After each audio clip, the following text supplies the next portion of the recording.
Welcome है आपका social mentor channel पे। जैसा कि देख सकते हैं हेडिंग मैंने डाल दी है, मैटर इन अवर सराउंडिंग्स।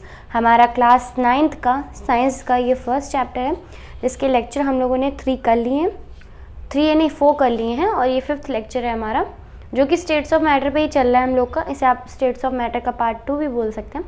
पहले पार्ट में हम लोगों ने सिर्फ सॉलिड स्टेट की बात की थी, तो यहाँ पे हम लोग उसी के आगे कंटिन्यू करेंगे। तो आप लोगों ने पिछले वीडियो में अगर आप लोगों ने वो देखा हो तो मैंने सॉलिड स्टेट के बारे में बहुत सारी चीज़ें बताई थी, ठीक है, जितनी भी बुक से रिलेटेड थी। और आज हम लोग बात करने वाले हैं जो उसका नेक्स्ट है लिक्विड स्टेट के बारे में और गैसियस के बारे में। तो हम लोगों ने स्टेट्स ऑफ मैटर का फर्स्ट पार्ट कंप्लीट कर लिया। अब जिस किसी ने भी वो वीडियो ना देखा हो या फिर उसको वो चीज़ ना पता हो तो प्लीज़ आप देख सकते हैं मेरे चैनल पे, बाकी मैं डिस्क्रिप्शन में भी वो लिंक डाल दूँगी। प्लीज़ आप पहले से देखें अगर आप लोग इस चैप्टर को फर्स्ट टाइम पढ़ रहे हैं, क्योंकि अगर आप 20 से पढ़ेंगे तो आपको समझ में नहीं आएगा। चलिए, सारी बातें हो गई भाई, अब हम लोग बात करते हैं लिक्विड स्टेट की। तो सबसे पहले हम लोग उसकी डेफिनेशन देख लेते हैं, उसके बाद उसके आगे कंटिन्यू करेंगे, ठीक है। चलिए आगे बढ़ते हैं। हम लोगों ने यहाँ पे थोड़ी अभी डेफिनेशन लिखी है, अभी आगे थोड़ा और पढ़ेंगे। तो इसमें हम लोग की लिक्विड स्टेट में अभी तक क्या बातें की जा रही हैं वो हम लोग देख लेते हैं कि लिक्विड स्टेट में they have a weak intermolecular force. अब आपसे ये कह रहे हैं कि जो लिक्विड स्टेट है उसका जो इंटरमॉलिक्यूलर स्पेस है वो बहुत ही वीक है, ठीक है, वीक है, बहुत वीक नहीं, वीक है, ठीक है। क्योंकि एक बात आप लोगों ने देखी होगी, जब मैं आपको डिफ्यूजन पढ़ा रही थी लेक्चर नंबर 3 में, तो आप लोगों को मैंने बताया था जो लिक्विड स्टेट की रेंज थी वो इस तरीके से थी, ठीक है। अगर डिफ्यूजन देख रहे थे तो लिक्विड स्टेट में डिफ्यूजन सॉलिड से ज़्यादा होता है पर गैस से कम होता है। क्यों हो रहा था, मैंने आपको ये भी बताया था कि जो इनके बीच में पार्टिकल्स का वो होता है, जैसे सॉलिड है उसमें कुछ इस तरीके से थे, पैक्ड, क्लोजली पैक्ड थे वो, जो हम लोग डेफिनेशन हम लोगों ने सॉलिड्स की देखी थी। इसलिए उनके बीच का जो इंटरमॉलिक्यूलर स्पेस था वो भी बहुत स्ट्रॉन्ग था, क्योंकि वो इतने आपस में ही जुड़े हुए थे। तो ये सारी बातें हम लोगों ने भाई पिछले वीडियोस में कर ली हैं। तो सॉलिड स्टेट का तो हमें पता था भाई इंटरमॉलिक्यूलर स्पेस स्ट्रॉन्ग होता है। क्यों? क्योंकि उनके बीच की जो ये है जो फोर्स है और जो इनके पार्टिकल्स हैं वो बहुत ही क्लोजली पैक्ड हैं। अब जो लिक्विड स्टेट था उसमें कुछ इस तरीके से रहते हैं, थोड़ी थोड़ी दूरी पे, देख रहे हैं आप लोग, कुछ थोड़ी थोड़ी दूरी दिख रही है आप लोग के बीच में। तो इसमें इनसे तो ज़्यादा ही दूरी होती है, इसीलिए डिफ्यूजन भी सॉलिड में से ज़्यादा था लिक्विड में, ठीक है। तो इनके जब ये देखेंगे तो इन्हें क्या कहते हैं, they have week intermolecular force. क्यों? क्योंकि देखिए अब इनके बीच में थोड़ी ज़्यादा स्पेस आ गई है, तो ये ज़्यादा पैक्ड नहीं है, तो इनके जो बीच का जो ये फोर्स लगेगा, अब जब ये इतनी थोड़ी दूरी पे आ गए हैं तो इसमें फोर्स जो है वो कम होता जाएगा। जैसे ये इधर जाएगा ये इधर जाएगा तो फोर्स जो है वो कम होता जाएगा और बहुत ही कमज़ोर होता जाएगा, ठीक है। अगर वो पास में होते तो वो स्ट्रांग होता, जो कि वो सॉलिड में होता है, लेकिन ये तो लिक्विड की बात है। तो लिक्विड में ये इधर इधर, तो जो उसकी फोर्स है इंटरमॉलिक्यूलर वो वीक हो जाती है, ठीक है। लिक्विड में क्यों होती है वो आपको पता चल गया। चलिए, बहुत बढ़िया बात है। तो इतनी हम लोगों ने इसमें बात समझी। चलिए आगे, the force is not strong enough to hold the particles in a fixed position. अच्छा, इसमें अब ये क्या कह रहे हैं, वही मैं फिर से बना लेती हूँ। पार्टिकल्स लिक्विड में कुछ इस तरीके से हैं, ठीक है। तो अब ये कह रहे हैं the force is not strong, जो फोर्स होती है वो इतनी स्ट्रॉन्ग नहीं होती है enough to hold the particles in a fixed position. उसमें फोर्स इतनी नहीं होती है कि वो पार्टिकल्स को रोक के रखें। अब लिक्विड में पार्टिकल्स मूव तो कर रहे हैं तो वो अब इधर इधर जा सकते हैं, ये इधर जा रहा है, ये इधर जा रहा है, ये इधर जा रहा है। तो अब जब इनके बीच में इंटरमॉलिक्यूलर फोर्स वीक हो चुकी है, तो वो जब वीक हो गया इंसान, मान लो 2 लोग लड़ रहे हैं, तो अब दूसरा जो वीक वाला है वो स्ट्रॉन्ग को नहीं पकड़ पाएगा भाई, उसके अंदर वो वीक है, वो उसके अंदर कैपेबिलिटी नहीं है कि वो रोक सके। तो उसने क्या ऐसे एग्जाम्पल लिया।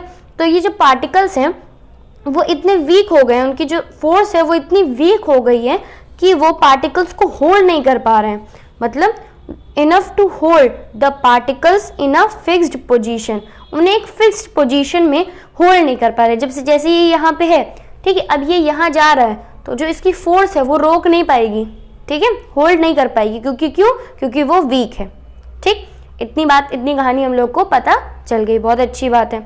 ठीक, दे हैव अ डेफिनाइट वॉल्यूम। अब इनकी जो डेफिनाइट वॉल्यूम होती है, जो ये लिक्विड स्टेट्स में लिक्विड होते हैं उनके पार्टिकल्स, उनकी एक डेफिनाइट वॉल्यूम होती है। ठीक है, मान लीजिए ये जार है, ये ग्लास है और ये बोल है। ठीक है, मान लीजिए ये 5 लीटर का, ये 3 लीटर का, ये 2 लीटर का।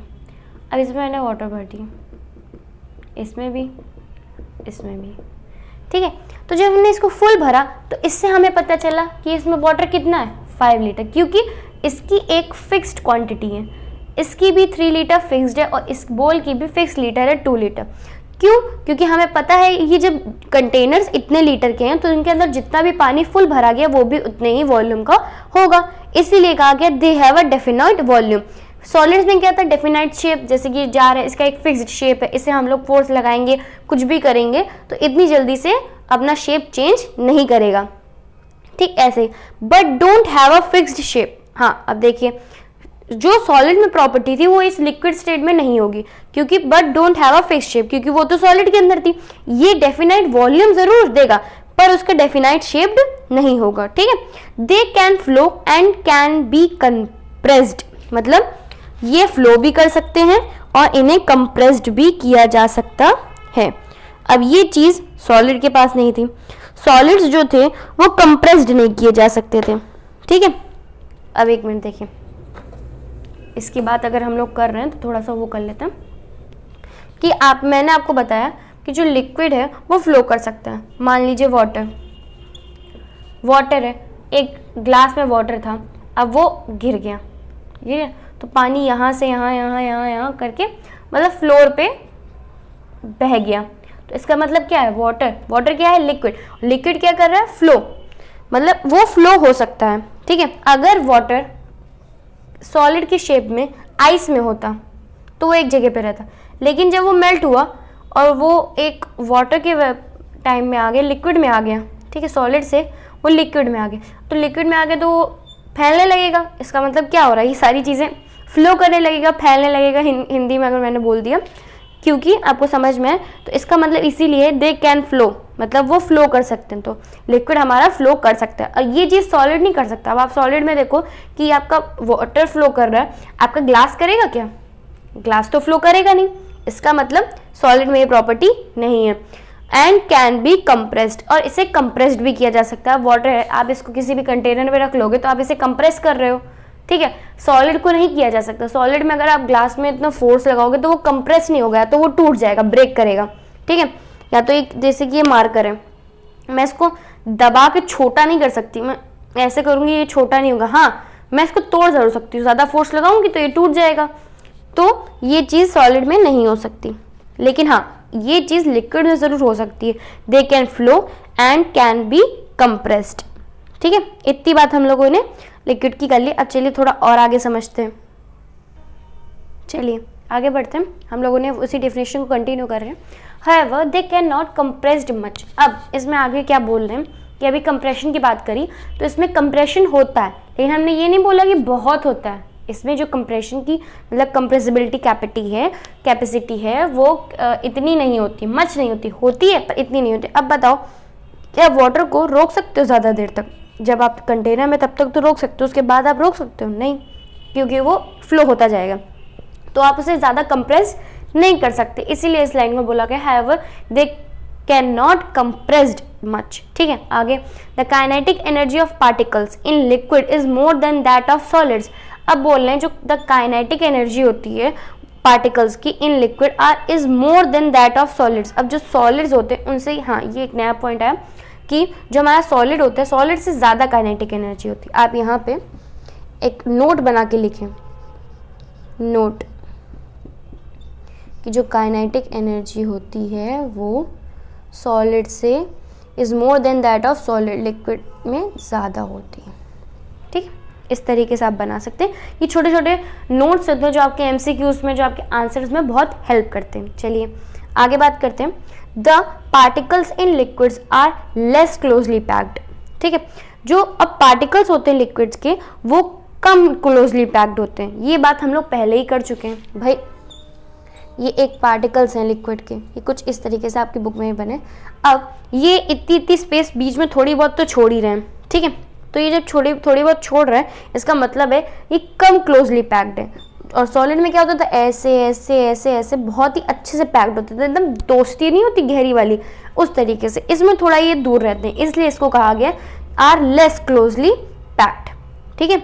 तो ये सारी जो इनकी प्रॉपर्टीज़ होती हैं, पैकिंग एफिशिएंसी, इनकी कंप्रेसिबिलिटी, ये एक आपके वीडियो में आएंगी। जो मैं वीडियो बनाऊंगी उसमें प्रॉपर्टीज़ के बारे में तीनों की बात कॉमन में होगी, तब हम उसमें बताएंगे किस में कौन सी चीज़ कल लगेगी। जैसे डिफ्यूजन रेट, सारी जितनी भी चीज़ें हैं मैं एक में आपको करवाऊंगी, ठीक है।